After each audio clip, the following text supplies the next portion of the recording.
Civilizaciones antiguas. En la ciudad.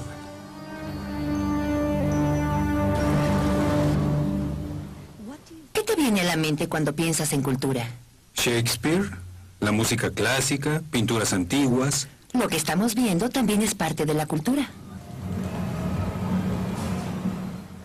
En 2000 años, la gente estudiará los parques de diversiones con tanta seriedad como nosotros estudiamos lo que dejó la gente que vivió hace miles de años.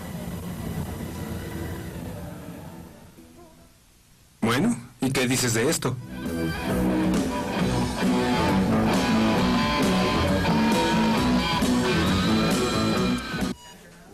O de esto. Incluso de esto. Todo. La ciencia y la medicina son aspectos de la cultura tanto como el arte. O la arquitectura. Así que la cultura tiene muchos aspectos. En su sentido más amplio, es la suma total de una civilización. Podría decirse que es lo que mantiene viva una civilización.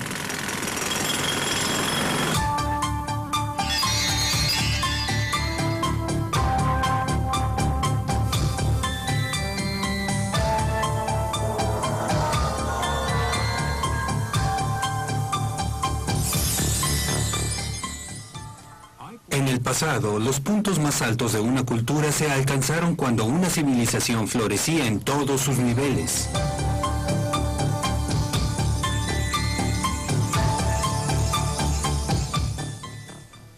Vemos reminiscencias de ello en los museos y sitios arqueológicos.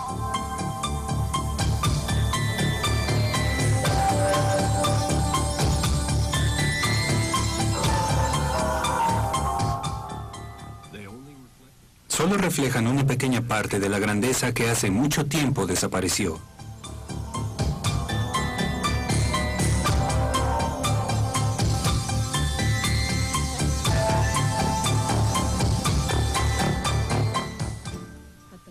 Pero la tierra que tuvo mayor influencia en el desarrollo de la cultura occidental fue Grecia.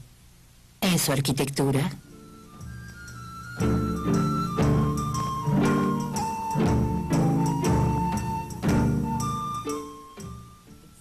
su escultura,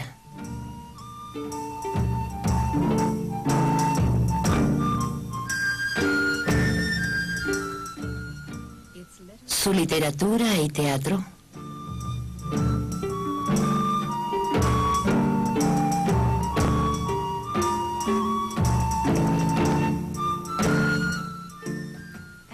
y su filosofía política y gobierno.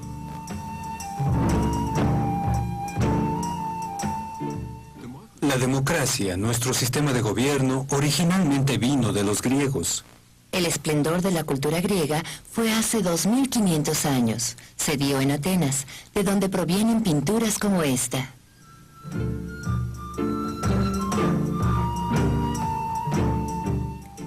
Esculturas como esta estatua de Poseidón. Y construcciones como esta entrada a la Acrópolis. Atenas también tuvo grandes filósofos, como Platón, quien escribió las enseñanzas de Sócrates y quien tal vez caminó en el ágora mientras hablaba sobre el lugar de los humanos en el universo.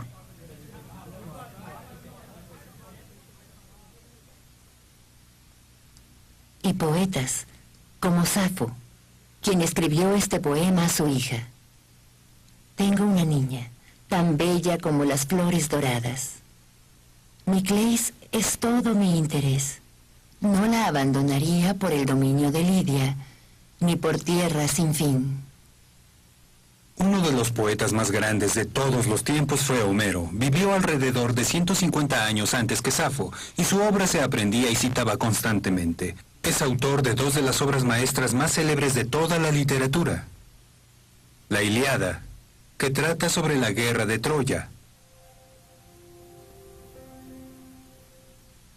y la Odisea, que narra las aventuras que tuvo Odiseo al regresar a su patria después de esa guerra. En cierto momento de la historia, él y su tripulación son capturados por un gigante devorador de hombres de un solo ojo, Polifemo. Astutamente, Odiseo lo embriaga, después lo dejan ciego y logran huir. ¿Cuál es la historia de la guerra de Troya? Paris, hijo del rey Príamo de Troya, se enamora de Helena, la esposa de Menelao de Esparta. La lleva a Troya. Enojados por esto, los reyes de Grecia, bajo el mando de Agamenón de Micenas, hermano mayor de Menelao, reúnen una flota de 1000 barcos y sitian Troya. Los dioses también toman partido. Afrodita apoya a los troyanos y Atenea a los griegos. El sitio dura 10 años hasta que finalmente los griegos construyen un enorme caballo de madera que dejan a las puertas de Troya como una aparente ofrenda de paz. Curiosos, los troyanos meten el caballo que está lleno de griegos armados que saltan y vencen a los defensores. Troya es derrotada.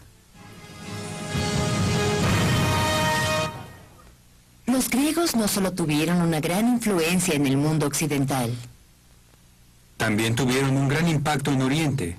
En la parte noroeste de la India hubo influencia griega durante varios cientos de años. ¿Y eso cómo fue? Hace 2300 años, cuando Alejandro Magno decidió conquistar lo que era el mundo conocido, se lanzó hacia la India. En la región de Gandhara, las grandes ciudades antiguas del noroeste de la India muestran influencia india y grecorromana. La sociedad de Gandhara era verdaderamente multicultural. Alejandro y su ejército pronto la abandonaron. No les agradó el clima, aunque estuvieron muy impresionados por el uso militar de los elefantes. Alejandro dejó a gobernadores para que administraran sus provincias. Creo que debemos hacer una recapitulación. Tras la desaparición de Mohenjo-Daro, el noroeste de la India fue invadido por los arios. Su cultura tenía un ritual religioso muy elaborado que se seguía para dirigir las actividades cotidianas. Parte de él sobrevive hasta nuestros días. La gente se viste de manera similar y comen de la misma manera, es decir, usan los dedos para garantizar la pureza ritual. Hacen las cosas de forma tradicional e idolatran a las mismas deidades de entonces. ¿Deidades? Sí, literalmente miles de dioses y diosas. Lo importante es que a pesar de la gran cantidad de dioses, todos son los diferentes aspectos del único espíritu esencial que domina todo el universo. El texto hindú más antiguo es el Rig Veda, que durante miles de años no fue escrito. Los himnos y las historias se pasaban de una generación a otra de forma oral, con una sorprendente exactitud. Los sacerdotes debían tener una excelente educación para recordar con precisión todas las tradiciones. Y aún ahora la tienen. Las reglas del ritual eran tan elaboradas que tomaba muchas horas prepararlas. El ritual del fuego, por ejemplo, se llevaba 6 días.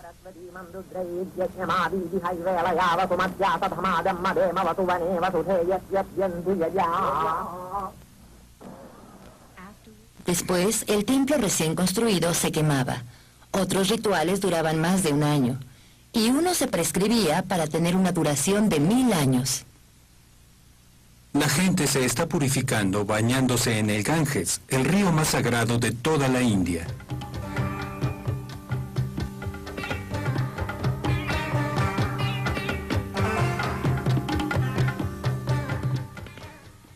Esperan que llevando una vida buena en esta encarnación, en la próxima vida regresarán siendo una mejor persona.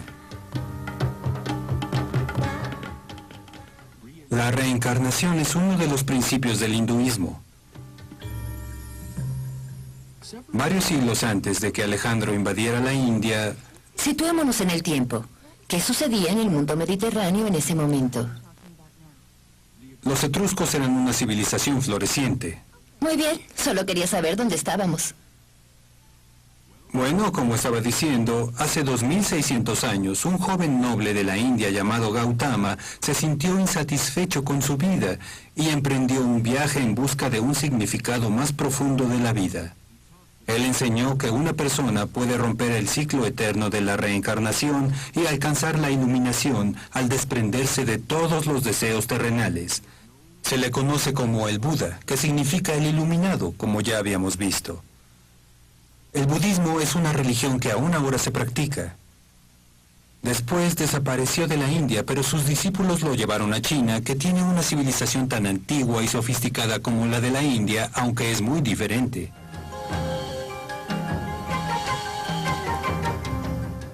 Esa es la muralla china.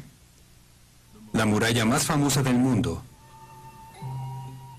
Fue construida como defensa en contra de los nómadas del norte hace más de 2300 años.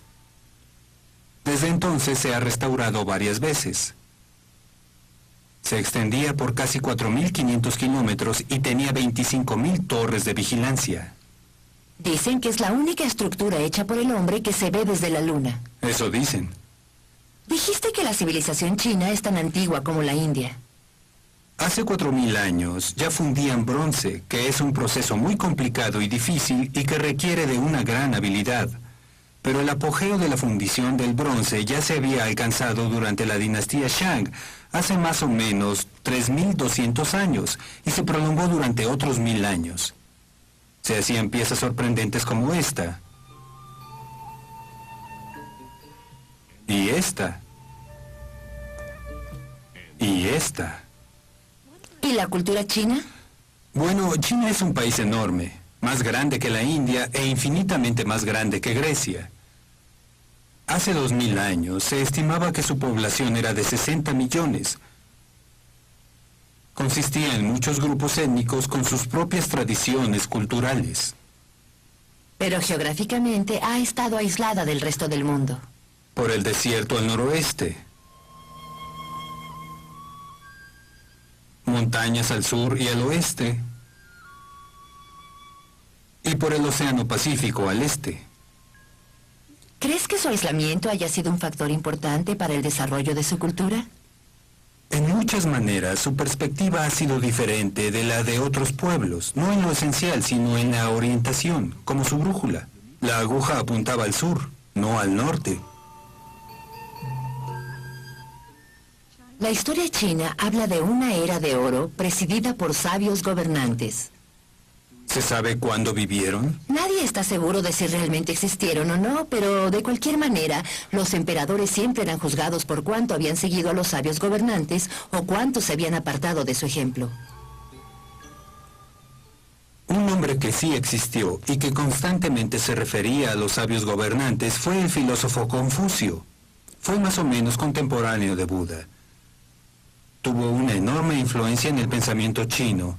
Insistía en que los gobernantes deben ser poderosos, pero también tienen la responsabilidad de ver por la gente y las tierras que se les han confiado. A veces creemos que el progreso es lineal, ¿cierto? Los chinos nunca pensaron lo mismo. Para ellos todo se da en ciclos. La sequía viene tras la inundación, la hambruna tras la abundancia de cosechas, y todo está fuera del control del ser humano. Pero a diferencia de los griegos, los chinos no sentían que los dioses intervenían mucho en cuestiones humanas. El cielo era un vago supremo poder, la fuente de los climas que tanto afectaban sus vidas. Y eso nos lleva al yin y el yang, las dos energías básicas, luz y oscuridad, que gobernaban el cosmos. Y lo más importante es que no son opuestas, sino que se complementan. La salud y armonía solo se logran cuando se mantiene un buen equilibrio. Yin alcanza su cúspide a la mitad del invierno. Yang a mitad del verano. Todo se dirigía ya fuera al yin o al yang. Lo masculino y lo femenino, el sol y la luna, lo positivo y lo negativo. Como la sociedad era agrícola, ciertas construcciones y objetos fueron los mismos durante siglos. La siembra siempre estaba vigilada desde una torre que daba a los 4 puntos cardinales.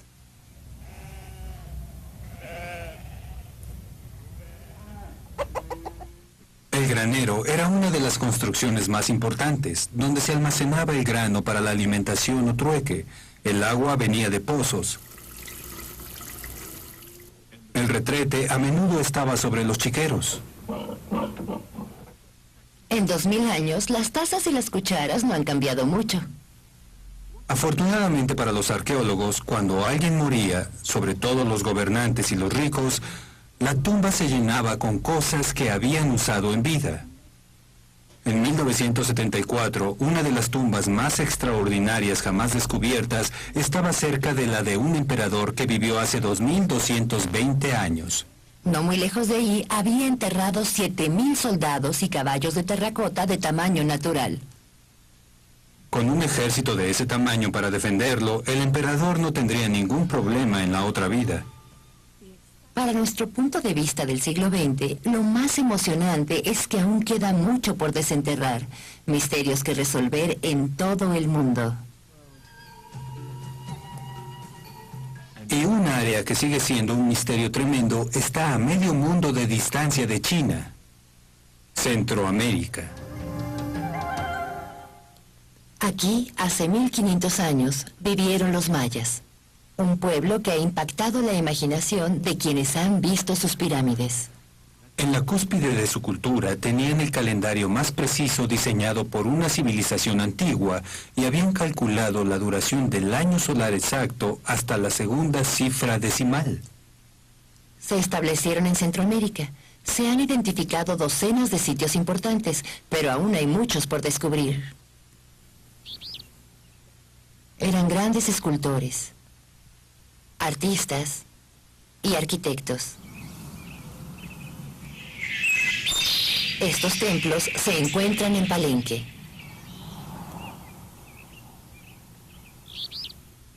Y estos en Tikal, el emplazamiento más grande en el área maya. Lo que es sorprendente de los mayas es que hicieron esto sin herramientas de metal, sin rueda y sin animales que jalaran los pesados bloques. Todo fue con puro músculo. Los conceptos de belleza cambian de un país a otro. Algunos mayas creían que una cabeza alargada era muy atractiva, así que a los recién nacidos les comprimían la cabeza entre dos tablas hasta que cambiaba su forma. Cada complejo religioso era dirigido por un gobernante que vigilaba la seguridad del pueblo, defendiéndolos en las guerras y ofreciendo generosamente su sangre en rituales. Su intrincado trabajo de relieves en piedra nunca ha sido superado. Este dintel muestra a un gobernante y a su esposa realizando la ofrenda de sangre. La reina se coloca una cuerda con espinas alrededor de la lengua. El derramamiento de su sangre sagrada propiciará la aparición de la serpiente. El rey entonces derramará su sangre clavándose las espinas en el prepucio. Ojalá hayan tenido algún tipo de anestésico, si no, de seguro habrá sido muy doloroso. ¿Quién fuera rey? O reina. Tenían muy variados dioses. Kukulcán, la serpiente emplumada, es uno de los más conocidos. Por lo que podemos deducir, su agricultura les permitía tener buena vida. Tenían mucho que comer, se vestían con tejidos coloridos. Pertenecían a un gran clan familiar, seguían su ascendencia tanto por la línea materna como por la paterna, y si no eran capturados en la guerra, podían llegar a la senectud reverenciados por la sociedad. ¿Qué pasó con ellos? Lo sabremos en el último programa.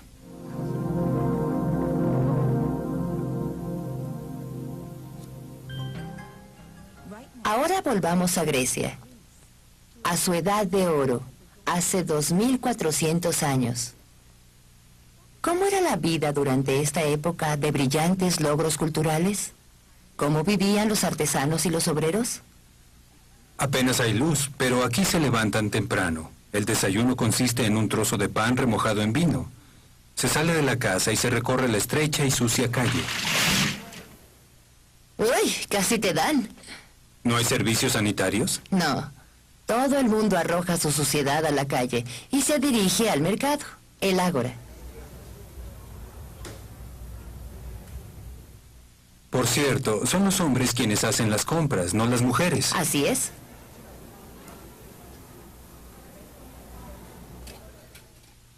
En el camino visitas a algún amigo. La distribución de las casas es sencilla. Está construida alrededor de un patio en donde se realizan casi todas las actividades. Los hombres y las mujeres tienen habitaciones separadas y no hay agua corriente. Para bañarse, traen agua de los pozos públicos.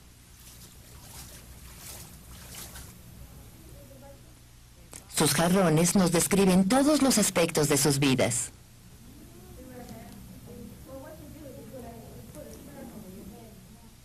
Atenas tiene muchos esclavos. De hecho, 1/3 de la población es de esclavos.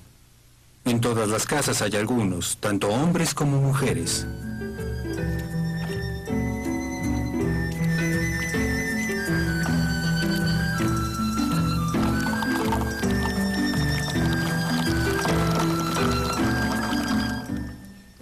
Pero en la casa, la esposa debe supervisarlos, revisar los tejidos y hacer toda la ropa para su marido, los niños y para ella. ¿Cómo era su ropa? Para las mujeres era un trozo de tela que caía desde sus hombros y que sostenían con un cinturón. Se llamaba quitón. ¿Y la de los hombres? Era igual, pero era más corto, hasta la rodilla. Y nadie usaba ropa interior. A pesar de tener esclavos, era mucho trabajo encargarse de la casa y cuidar a los niños. Pero la gente quería mucho a sus niños, y las familias eran pequeñas. Había juguetes como este. No son tan diferentes a los de ahora. A los 6 años, los niños iban a la escuela a leer y escribir, y usaban una tablilla con una capa de cera y un estilo. También aprendían matemáticas usando un ábaco.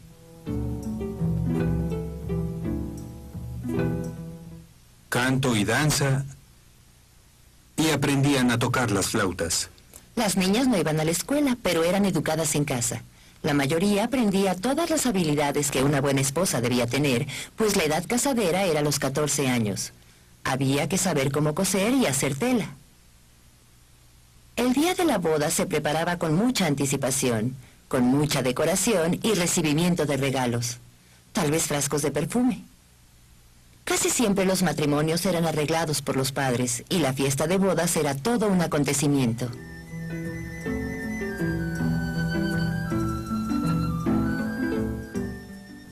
En las colonias griegas, las niñas recibían más educación y algunas se convertían en escritoras o matemáticas. Las niñas también tenían que aprender los rituales indicados para todos los festivales religiosos. Los ritos de duelo se llevaban a cabo básicamente por mujeres.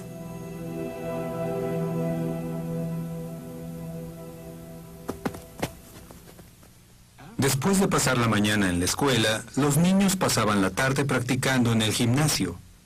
Después se quitaban el sudor y el polvo con una vara especial curva llamada estrígil. Cuando eran mayores, también cazaban. El alimento más importante del día se hacía en la noche y algunas veces era atrapado en la tarde. Nunca se bebía vino solo. Siempre se mezclaba con agua en una olla especial llamada cráter. En una fiesta donde hubiera bebida se jugaba cotavos, un juego en el que se bebía el vino. Se enganchaba el dedo en la agarradera de la taza, se giraba y se arrojaban los restos a una gran cubeta que había en medio del salón. Las mujeres no comían a menudo con los hombres, y como eran por naturaleza más rectas que ellos, no se apoltronaban por ahí, sino que se sentaban en pequeños bancos o sillas para comer. Tal vez había mesas bajas y algunos baúles para guardar cosas, pero no había más muebles. El sofá también servía de cama, pues los griegos no tenían recámaras. Cada 4 años se veneraba a la diosa Atenea con una gran fiesta y juegos llamados panateneos. ¿Qué llevan esas niñas? Una túnica nueva para la diosa. La llevarán al Partenón, el templo donde vivía la diosa. Fidias, un gran escultor ateniense, hizo esta estatua de la diosa. Mide 12 metros de altura y está hecha de madera cubierta con oro y marfil. El Partenón es una de las construcciones más famosas y bellas del mundo. ¿Sabes qué es lo más interesante de él? ¿Que se llevó 10 años en construirse? No, miren las columnas. Son verticales, ¿verdad? Así es. Es una ilusión óptica. En realidad son más angostas en la parte superior y se inclinan un poco. La perspectiva es lo que hace que toda la construcción sea más ligera y más elegante. Y ahora, 2400 años después, todavía es un lugar que millones de personas de todo el mundo visitan anualmente. Atenea era una de los 12 dioses y diosas que habitaban el monte Olimpo. Los mitos griegos están llenos de estos dioses que interferían en las vidas de los mortales, ya fuera para ayudarlos o para frustrarlos. Los dioses y diosas eran más parecidos a humanos poderosos que dioses. Zeus, Hera, Atenea, Hermes, Apolo, Afrodita, Artemisa, Ares y Poseidón. Estás olvidando las religiones misteriosas. ¿Las religiones misteriosas? Las conocemos como los mitos de Demeter y Perséfone, y los misterios dionisíacos y órficos. ¿Qué tenían de misterioso? Bueno, lo elemental era el misterio de la vida y la muerte. En Eleusis, donde los grandes misterios eleusianos se celebraban, la diosa Demeter daba vida inmortal a un iniciado. La hija de Demeter, Perséfone, fue llevada al Hades por Plutón, y Demeter impidió que creciera algo sobre la tierra hasta que su hija volviera a la superficie. Ese es un festival de primavera. Tal vez así comenzó, pero el templo de Demeter en Eleusis se convirtió en el santuario más visitado del mundo antiguo. Había una consigna que establecía que si tú eras un iniciado, no debías hablar de lo sucedido durante los ritos. Solo tenías que visitarlo una vez y eso te garantizaba vida inmortal en el otro mundo. Prácticamente todo mundo era un iniciado, pero muy pocos hablaban de ello.